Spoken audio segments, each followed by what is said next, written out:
Hello মা, আমি launch থেকে নাইমা এখন বাস টার্মিনাল আছি।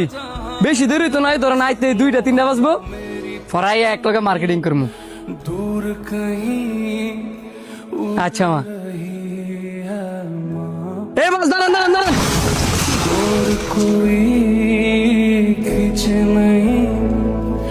बीच से काटे माँ आजा समझोई मुझे तेरी फिक्र धुंधला गई देख मेरी नजर आ जाना।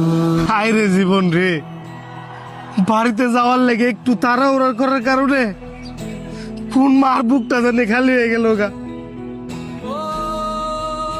এত তাড়াহুড়ার কি দরকার ছিল? না একটু দেরিতেই বাড়িতে যাইতো, তাও তো নিজের জীবনটা নিয়ে বাড়িতে যাইতে পারতো।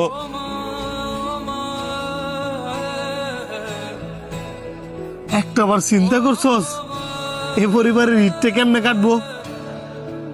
ঈদে সবার স্বপ্ন বাড়ি যায় না, কারো কারো লাশও বাড়িতে যায়।